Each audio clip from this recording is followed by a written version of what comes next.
I should tell you up front that nobody believed me. That's not self-pity. It's just the honest starting point for everything that followed, and if you're going to understand what happened to New York in those 24 hours, you need to know what kind of man I was when it started.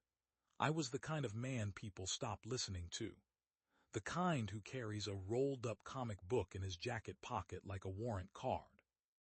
The kind who left a decent enough life in Raleigh, a job at a hardware store, a storage unit full of boxes he never unpacked, 2 friends he'd neglected for years, to come to New York City because a comic book told him to. That sounds worse than it was. Let me explain. The comic was called S-Man. Independent press, black ink on newsprint so cheap it yellowed in a season. I'd found the first issue in a bin at a flea market outside Charlotte, paid $1 for it, read it on the bus home, and couldn't sleep that night. It wasn't the art that did it. The art was rough, heavy lines, no shading, faces that all looked slightly wrong, like the artist had only ever studied photographs of people and never sat across from one. What kept me awake was the details. Background details. Street signs in the crowd scenes that matched intersections I had stood at. A coffee cart on the corner of a block I'd walked 100 times. Dates written on newspaper boxes in panels that most readers would never think to squint at. I squinted at things. I always had. Teachers had called it a problem. My father had called it a problem. 2 different bosses at 2 different jobs had called it a problem. It meant I missed the point of whatever I was supposed to be looking at because I was looking at something else, something in the margins, something the person in front of me had decided wasn't worth seeing. By the 6th issue of S-Man, I had a notebook. By the 10th, I had a system. The comic wasn't telling a superhero story, or rather it was, but the superhero story was a wrapper around something else. A structure of information, delivered in the grammar of pulp fiction, so that nobody who wasn't paying the right kind of attention would ever think to take it seriously. Background details that accumulated across issues into patterns. Dates that corresponded to real events in the world, not dramatically, not in ways that made headlines, but in the quiet way that real things happen, a change in a policy, a shift in infrastructure, a small collapse that made the local news for one day and was forgotten by the next. I was not forgotten by the next day. I wrote it all down. The 42nd issue, the last one printed before the press folded, contained a double-page spread that I stared at for 6 hours straight. It showed the island of Manhattan. Not drawn, printed as a photograph rendered in the comic's heavy ink style. Every street visible, every borough in its right place. Across the surface of that map, in the negative space between buildings, if you overlaid a grid the way I had learned to do with the previous issues, there was a pattern, not random, not decorative. A sequence of positions, moving inward from 4 points on the map's edge, converging on a single address in Midtown. The date printed on the news box in the corner of that panel was the date I arrived in New York. I am not a man who believes in destiny as a general rule. I believe in patterns. I believe that patterns have causes, even when the cause is not visible. Whatever had produced those 42 issues over 4 years, whatever strange machine of accident and intent had assembled itself into the shape of a cheap superhero comic, something in it had mapped what was coming. I didn't understand the mechanism. I didn't need to. I had the map, and the map was pointing at a building on West 46th Street, and the date on that map was the date I stepped off a bus at Port Authority with a duffel bag and $200 and nowhere particular to stay. I got a room in a hostel 6 blocks from 46th Street, and I started watching. That was 3 weeks before it happened. 3 weeks of standing on corners, drinking bad coffee from the cart that matched panel 41 of issue 38, watching the building on West 46th, writing in my notebook, being moved along by cops who had better things to do, which they did, being called things by commuters who had better places to be, which they did, eating granola bars because my money was shrinking, and there was no room in my budget for a restaurant when a restaurant meant not watching the building. I tried in those 3 weeks to report what I knew. I want to be clear about that because I've had people suggest since that I should have done more, sooner. I tried the police precinct 2 blocks from the hostel. I tried the city's non-emergency line. I tried the mayor's office contact form online, which generated an automated response about typical response times. I tried the website of every federal agency I could think of that might have a category for possible imminent threat of unspecified nature predicted by a comic book, and I was correct in predicting that no such category existed. I tried 3 newspapers and got no reply from 2 and a politely dismissive voicemail from 1. Nobody believed me. I kept watching. Josh Newman found me on the second week. He was a city sanitation worker, broad through the shoulders, a man who had that particular New York quality of not being surprised by anything he encountered on the street while simultaneously maintaining a precise and private judgment about all of it. He came and stood next to me at my corner for about 2 minutes, hands in the pockets of his city-issue vest, before he spoke. "You're the comic book guy," he said. "My daughter told me about you. She works the coffee cart." I admitted I was the comic book guy. He looked at the building on 46th. It was an unremarkable building, commercial space on the ground floor, offices above, the kind of building that exists in Midtown Manhattan by the hundreds, architecturally invisible, doing its job of occupying space while the city moved around it. "What's in there?" he said. "I don't know yet," I said. "Something that's going to use the building as a convergence point in about 10 days. "Convergence of what?" "Something that's been moving through the infrastructure. The drains, the conduit runs, the spaces inside the walls." He was quiet for a moment. He had a face built for skepticism, heavy brow, a mouth that rested in a slight frown, but his eyes were doing something different from his face. His eyes were actually looking at what I was looking at, which most people never did. They looked at me, or they looked at nothing, or they looked at their phones. Josh Newman looked at the building. "Sanitation's been getting calls about that block," he said. "Drain complaints from 3 buildings on 46th and 2 on 47th. Material coming up that doesn't match anything we'd expect from the lines. Black, heavy. Not petroleum, not biological in any way our guys recognized. Not anything, according to the 2 guys who filed the incident report." He paused. I checked. The incident report went to a supervisor who sent it up the chain, and it came back classified as a probable legacy chemical deposit from prior building use. They're scheduled for a site evaluation in 6 weeks. "In 6 weeks it'll be over," I said, "one way or another."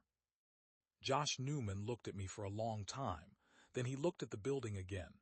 Then he said, "Show me the comic." I showed him the comic. I showed him panel 39, issue 38, the sewer grate, the black material creeping up through the iron bars, the date in the background detail of a half-visible newspaper headline. I showed him the map in issue 42 and the convergence pattern and the date in the news box. He looked at all of it for a long time. He was not a man who hurried his thinking. "All right," he said finally, "I'm listening." That was a Thursday. Sarah came on Friday. She was younger than both of us by 15 years or so, mid-20s, a graduate student at Columbia studying urban systems, which meant she spent her professional life thinking about how cities breathe and move, and occasionally fail in ways that cascade through everything connected to them. She'd seen me at my corner. Someone had filmed me from a passing cab, posted the clip with a caption that mixed curiosity and mockery in the proportions that tend to spread, and the clip had found the particular corner of the internet where people who take urban phenomena seriously pay attention. Sarah was one of those people, and she came downtown on a Friday morning to see what the comic book man was actually looking at. She didn't believe in the comic the way I believed in it. That distinction matters, and I want to be precise about it. She believed in data. And the comic was not data. It was a possible organizing framework for data that existed independently of it.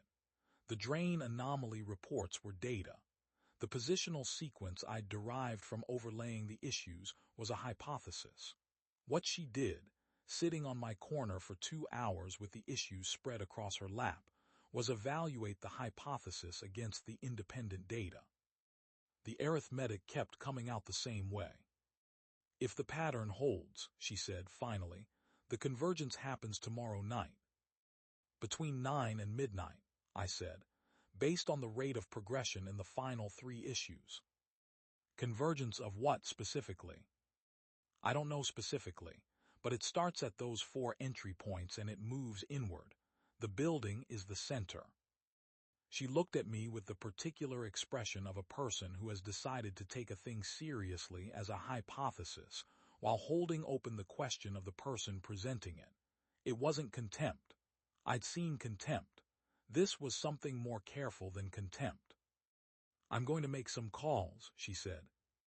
She called 2 colleagues and a professor from the materials science department named Akafer. Josh called his supervisor and 2 sanitation workers he trusted at the level of a man who does not trust easily. I called nobody because I had no one to call, but I bought fresh batteries for my flashlight and checked every piece of equipment I owned, which was minimal. We spent that night and the following day in Sarah's apartment, working. Laptops open on every surface, maps spread across the kitchen table, all 42 issues of S-Man laid along the floor in sequence. Akafer arrived at midnight with the manner of a man for whom midnight was simply another hour. He was the kind of scientist who had chosen material science because matter behaved according to rules and rules could be understood. And he was visibly uneasy to be sitting on the floor of a graduate student's apartment cross-referencing an alien material sample against a comic book. But he was doing it because the data was asking him to. The physical description of the material coming up from the 46th Street drains, drawn from Josh's incident report, and from samples Josh had quietly obtained from the site before the official evaluation could schedule itself into existence, matched nothing in Akafer's databases. Not manufactured compounds, not geological deposits, not biological material in any category he had a database for. The molecular structure, he said, with the voice of a man reporting a fact he had checked 4 times and disliked each time, was adaptive. It changed its structure in response to contact with other materials. It was processing its environment. It was doing something that inorganic matter did not do. It is behaving, Akafer said, and looked at his own hands for a moment as if verifying that they were still doing what he expected hands to do. That's the only available term. It is behaving. Josh, sitting in the one good chair with his arms crossed, had been quiet for most of the last 2 hours.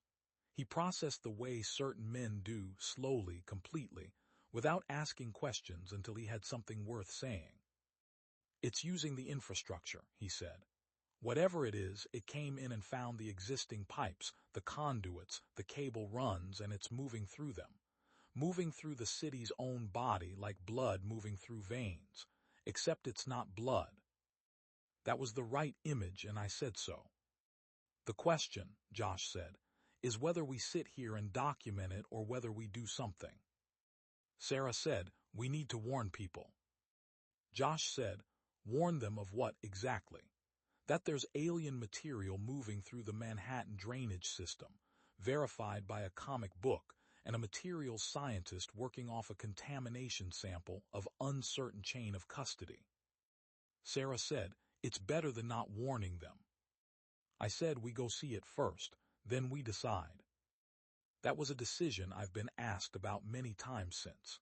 Every institutional response to those events, every official account, every congressional briefing has included some version of the question of why 4 civilians stood on a rooftop watching an alien invasion instead of calling 911 and leaving. The answer is that we did call 911. We called 911, and we were put on hold for 4 minutes, and then transferred to a non-emergency line, and the non-emergency line told us to stay indoors and report any unusual activity. We also called the relevant federal agencies. We called the numbers that exist for things that seem like emergencies, but don't fit the categories the 911 dispatchers have been trained to handle. We called all of those numbers. While we were calling them, we were also going to see it ourselves. Because in my experience, which was limited but relevant, the only way to get a person with institutional authority to act on information they find implausible is to give them footage. And the only way to get footage is to be there. West 46th Street at 9:15 on a Wednesday evening is quieter than it was 6 hours before, but not empty. The theater crowd is still moving. The restaurants are mid-service. There are cabs and delivery bikes and the ordinary texture of a city at work.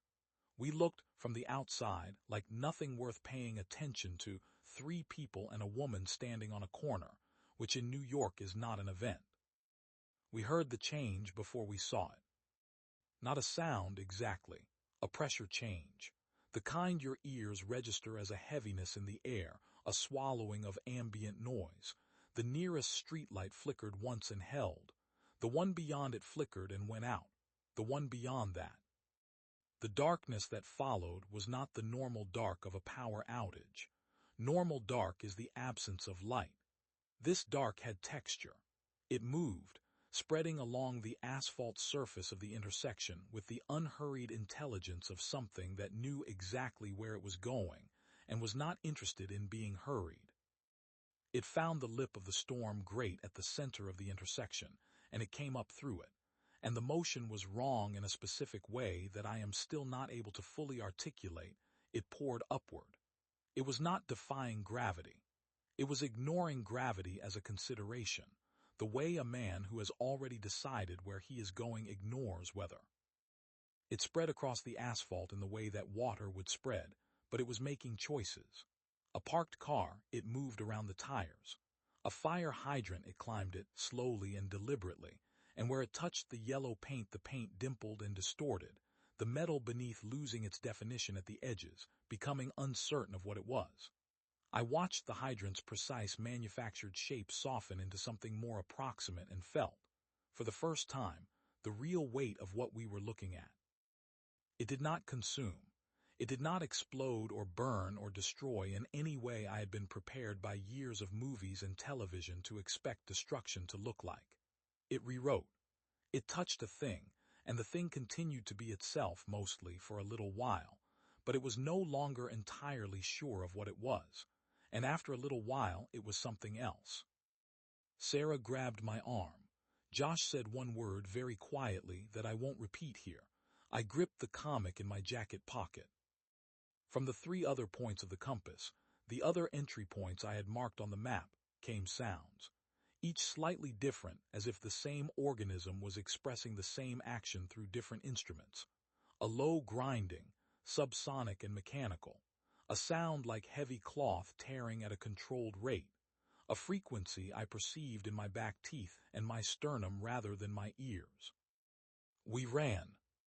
Not in panic. Purposefully back to 45th, where Josh had parked his truck in a spot he knew the enforcement schedule for. We got in, Josh drove, and I sat in the passenger seat with the comic open across my knee and my flashlight on, going through the final issue page by page with the specific focus of a man looking for information he has missed. In the back seat, Sarah was already on her phone. I could hear her voice, low, rapid, precise, describing what she had seen in the vocabulary of someone who has learned to strip emotion from technical description in order to be believed. "What's it doing?" she asked, turning to look out the rear window. "Moving inward," I said, exactly as the pattern indicated, all 4 tributaries converging. Toward what? The building specifically. I turned to the last page of issue 42, the double-page spread. I had looked at it hundreds of times, but I had always looked at the pattern, the movement, the convergence, the structural logic of what was coming. Now I was looking at the center, not the building as a destination, the space above the building. In the crowd of that final panel, there was a figure I had always read as background noise. Just another drawn person in a busy scene, one of dozens, but it wasn't moving. Everything else in the panel moved: traffic, figures, birds rendered as angular ink marks in the upper margin, and this figure stood still. It was defined in a way the background figures weren't. It knew what it was. It was standing on the roof. Not as a detail, as a choice. Whoever had drawn that panel had put a figure on that roof on purpose, and that figure was standing still while everything around it moved, watching. "Turn around," I told Josh. He looked at me. "The roof," I said. "We need to get to the roof of the building. The building the alien organism is converging on." "Yes." He drove back. I don't fully understand why he did. I think about it sometimes, and the closest I can get is that Josh Newman was a man who had already made a decision.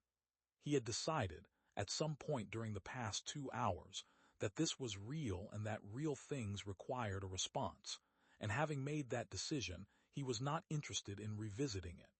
He drove back to 46th Street and he parked and we went in. The building's roof access door had a standard lock, which Josh opened with a bolt cutter he kept in the truck, because he was a man who carried tools that matched the work he actually did in the world. We went up 4 flights of stairs and through the door, and onto a flat roof with a low parapet and a water tower, and a view of Midtown Manhattan that on any other night would have been beautiful. The city below us was beginning to understand. It happens block by block always.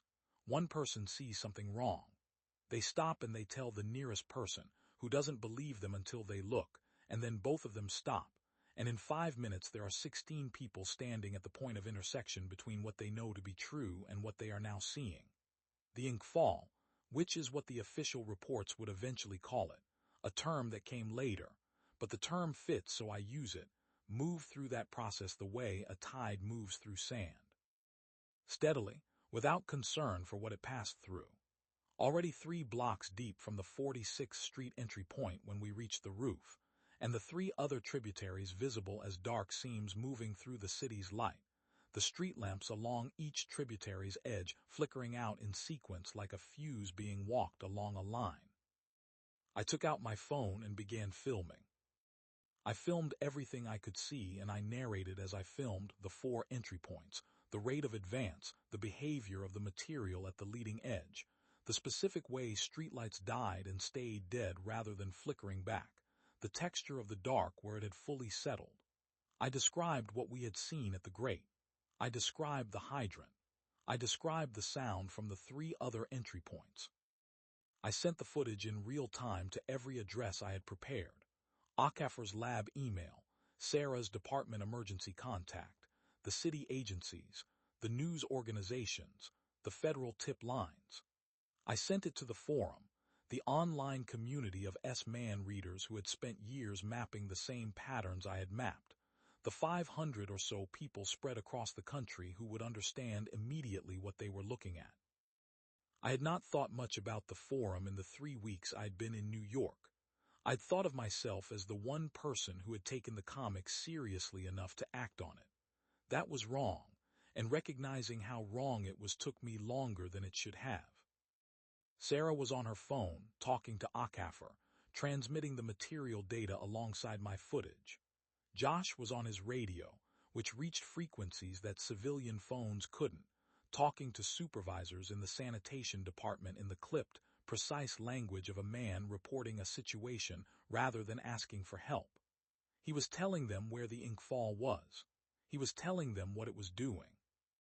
He was telling them which infrastructure lines it was moving through, because he knew those lines the way he knew the streets, by years of working in them, by the memory of every repair and every anomaly, by the knowledge that comes from understanding a system from the inside rather than from a map of it. 47 minutes, Josh said, looking out at the advancing dark. He had been running calculations in his head since we reached the roof. At current rate, the leading edge reaches this block in 47 minutes, this building in 52. This roof, Sarah said. Yes. I thought about the figure in panel 42, standing still while everything moved. The first helicopter appeared at 9:43. Police markings. then two news choppers, then something heavier with no markings that I recognized the profile of from the kind of news coverage I had absorbed over years of paying attention to things other people considered not worth their attention. The footage and the calls were landing. Somewhere in the city, in offices I would never see, people were watching a man on a rooftop narrate something that didn't fit any category they had been trained to handle, and they were making decisions about it. It was not enough, not immediately. No institution responds immediately to something outside its categories. What happened next was the process of a category being built in real time, under pressure, by people who were scared and working and doing both at once. The military response to something like the Inkfall requires, at its foundation, an understanding of what the Inkfall is, what it does, how it moves, what it responds to. None of that information existed in any institutional database when the first helicopter circled the building. What existed was my footage and Akafer's preliminary material analysis and Josh's sanitation department incident reports and the forum. The forum. They had been watching, from the moment my first footage went up, and it went up within 11 minutes of the time we reached the roof. The forum was awake and working.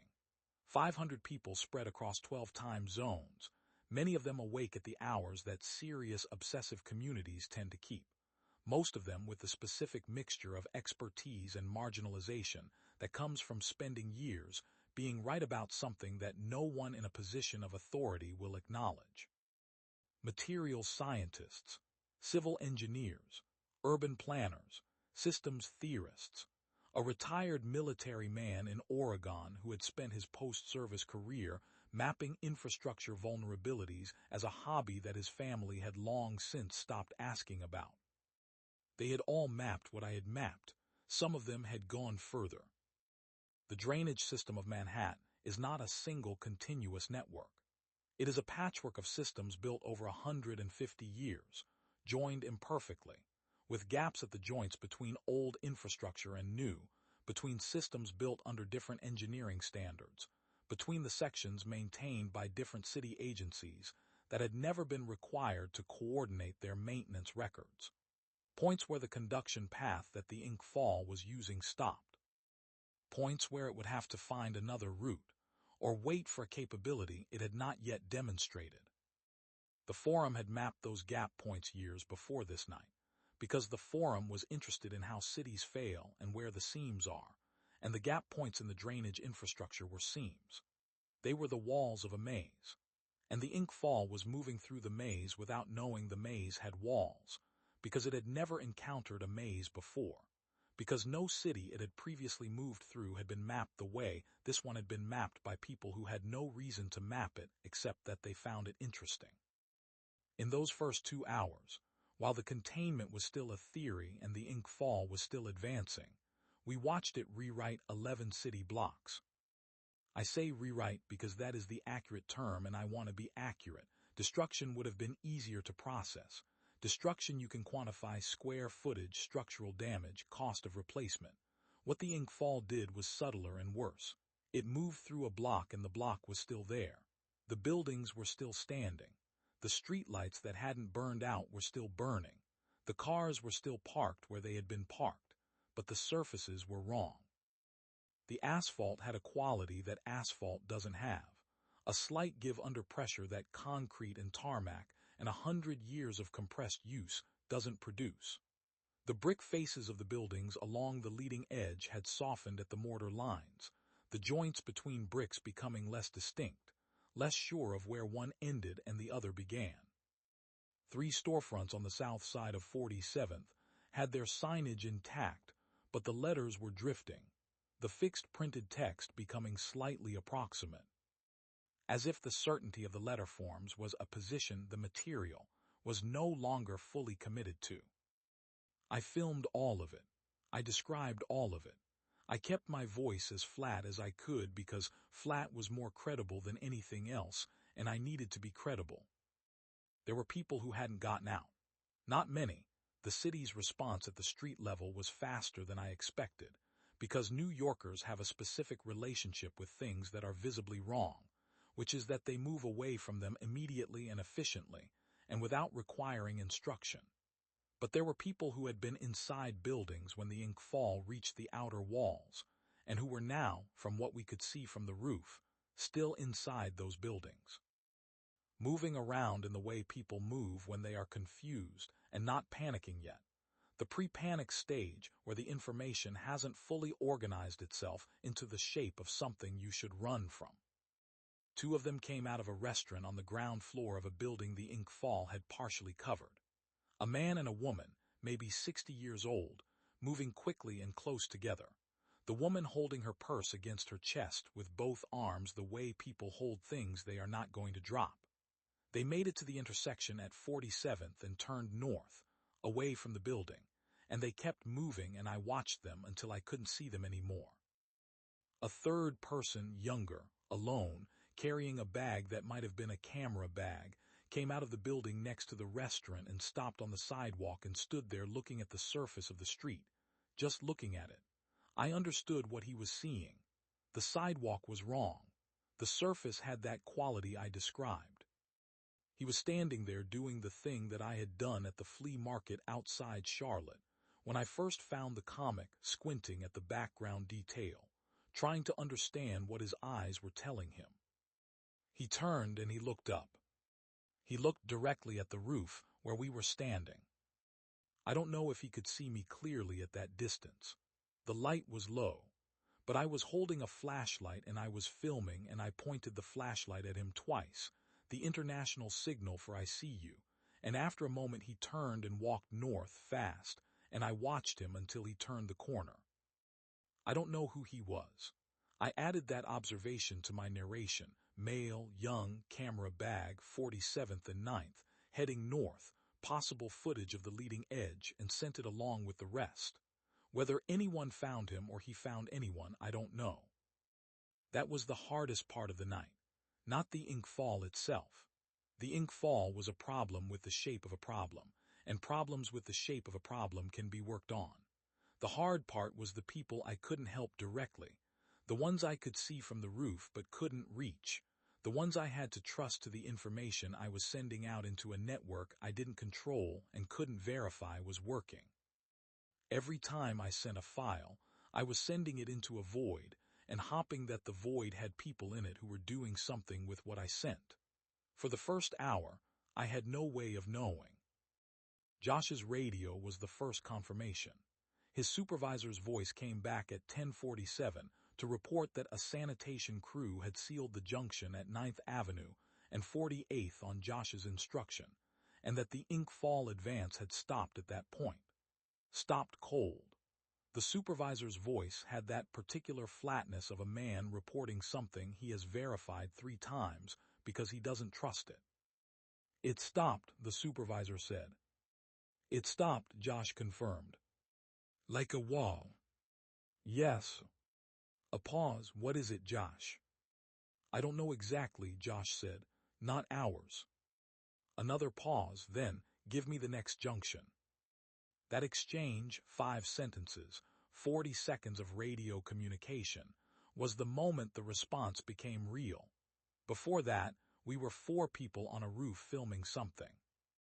After that, we were 4 people on a roof connected to a network of workers who knew the city's body from the inside, and were willing to act on information that came from a place they couldn't verify, because the information was specific, and the specificity meant someone had looked at this carefully. And Josh Newman vouched for the source. And Josh Newman was not a man who vouched for things that weren't worth vouching for. I don't know all their names. I know the username of the man in Oregon because he is still on the forum and still posting. I know Sarah eventually contacted 12 of them directly, and 3 of them came to New York over the following week to assist with the containment planning. What I know is that within 40 minutes of my footage going live, the forum had produced a document, rough, collaborative, edited in real time by a dozen people simultaneously, that mapped every gap point in the 46th Street tributary system and identified the 6 critical junctions where closing a valve or sealing a service corridor would stop the Inkfall's advance cold. That document reached Josh's radio network before it reached any federal agency. Sanitation workers have a communication structure that doesn't run through the channels that institutional communications run through.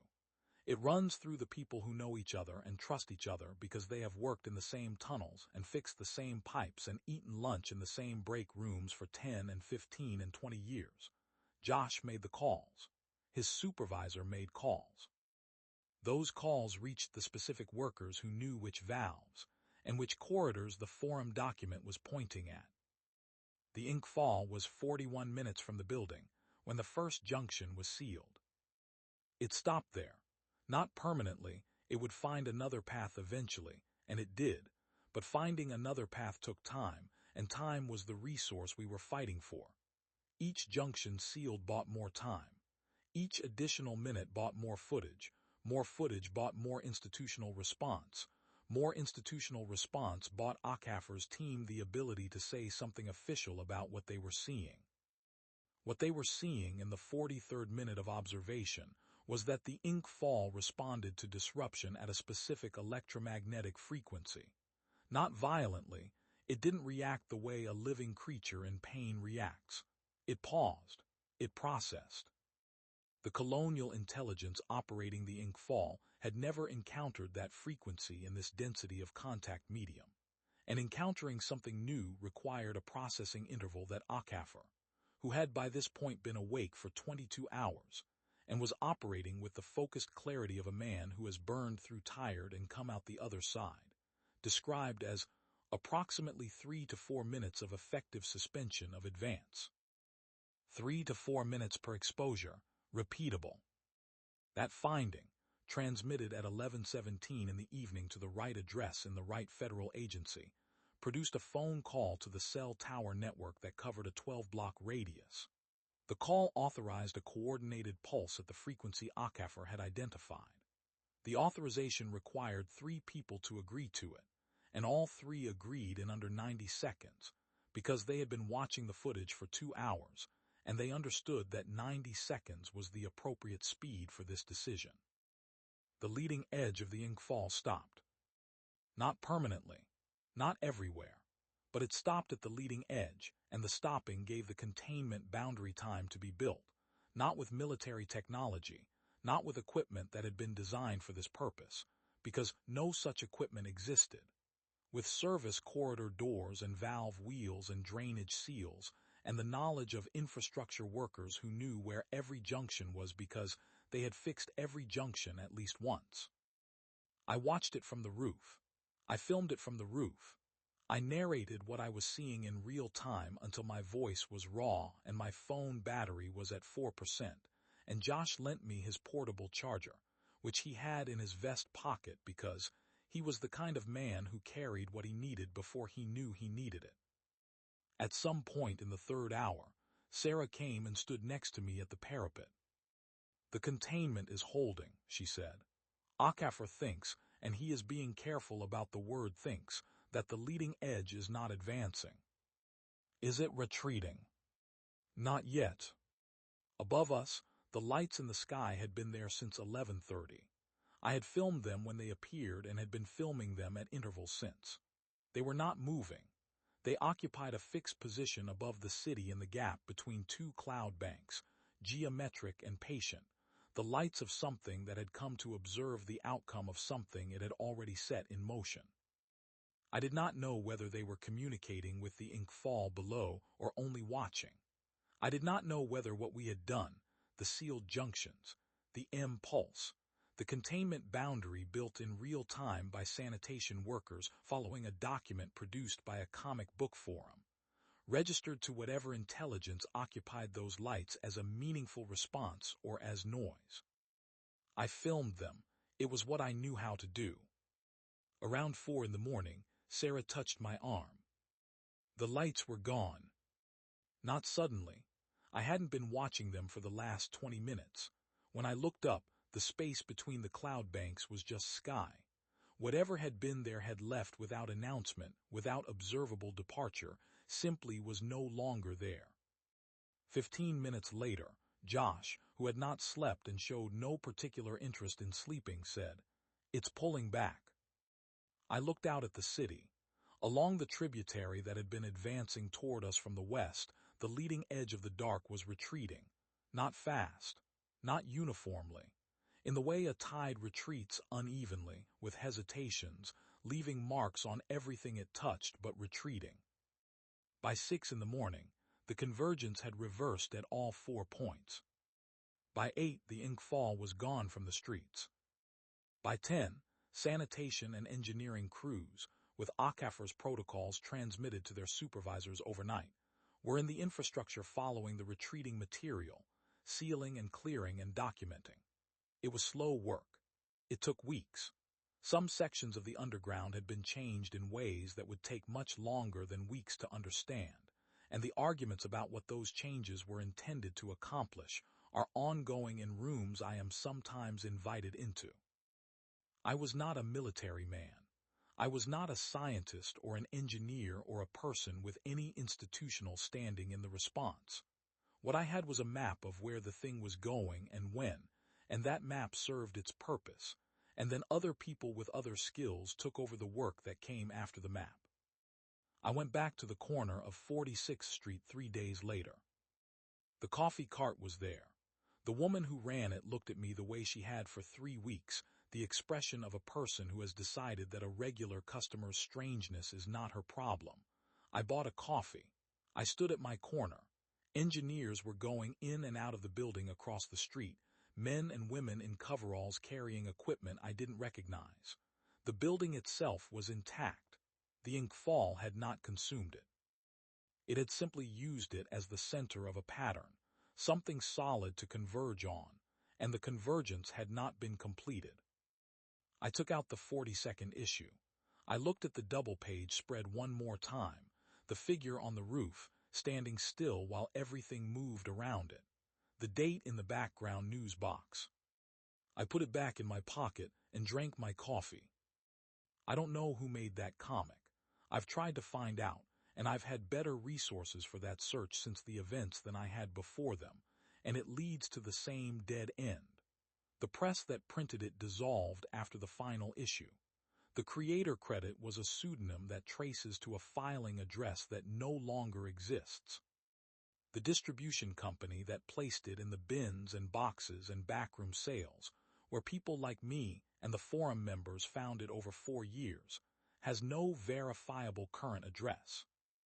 What I know is that it was made to be found, not by me specifically, by the kind of person I am, the kind who squints at background details, the kind who follows a pattern past the point where everyone else has turned back, not because they're certain they're right, but because they cannot find a conclusive way to be certain they're wrong.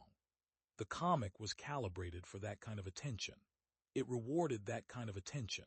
It distributed itself through exactly the channels that kind of person frequents. And that kind of person, it turned out, existed in numbers large enough to matter. 500 of them on a forum I had barely paid attention to. Hundreds more who had found individual issues without finding the full sequence, who knew something was there without knowing what to do with the knowing. A sanitation worker who had filed an incident report that nobody was going to read for 6 weeks. A graduate student who evaluated a hypothesis against independent data and let the arithmetic tell her what to do next. The Inkfall was an extraordinary thing. I want to be accurate about that. A colonial organism of genuinely alien biology, operating at a scale that crossed categories human biology had no language for, capable of adapting its structure in real time, moving through a dense urban infrastructure with the patience of something that had done this before, on other worlds in other cities, and expected to do it again. It had planned the Manhattan approach with a precision and a patience that made human strategic planning look casual.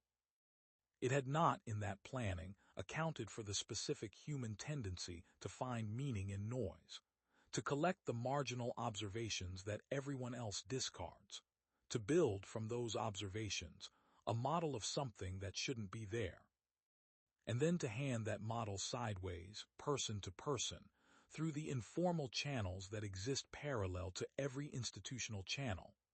The sanitation workers' radio network, the forum, the graduate students' phone contacts, until the model reached the people who could act on it. Institutions are slow. They are slow by design, because designed slowness is how institutions avoid catastrophic errors. The Inkfall was planning to be through the city's infrastructure before any institution had built the category to hold what it was. The forum was not an institution. It was 500 people who had been paying attention to something that nobody had told them to pay attention to. And when the moment came, they were already there, with the information already assembled, waiting for the moment to be real. That is the part of the story I find hardest to explain to the people who ask about it in official settings. The response that mattered most in the first 6 hours happened in the informal space, in the sideways handoffs, in the knowledge that exists in the people who work in the tunnels and the basements, and the maintenance corridors that the city depends on and forgets about. Not because institutions failed. The institutions responded as fast as institutions can respond when they are given clear information. Because the clear information got to the institutions through people who were already there, already watching, already ready, for reasons that had nothing to do with any institutional mandate. I was one of those people.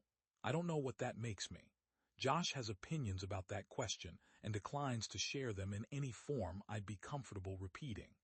Sarah says the word is observer, and that observers are what make every other response possible, and that this is an undervalued function in every system that has ever existed. Akaffer does not weigh in on the question because he is already working on the next problem, which is correct. What I know is simpler than any of those formulations. I followed a pattern far enough to reach its end. A man dismissed as a crank, carrying a comic book like a warrant card, standing on a corner in a city that would have preferred he stand somewhere else. When the moment came, the information I had was the right information, not because destiny worked it out that way. Because patterns have causes, and the cause of this pattern had arranged for the information to exist in the form, a man like me would find it and hold onto it until it mattered. Sometimes that's what it looks like. Not courage in the military sense, not expertise in the scientific sense. Just a man who couldn't let a thing go, standing at a corner in a city that didn't want him, watching until the watching mattered. I should learn the coffee cart woman's name. I've been back 6 times since and I still haven't asked. I keep thinking about that. How much I missed while I was looking at what I was looking at. How many names I didn't learn. How many people standing at the same corners I was standing at knew something I didn't and had no way to reach me. The comic gave me the map. Everything else I had to build in the moment from the people who showed up. That's the part that doesn't make it into the official record. The city is still working on the part that comes after the map. So am I.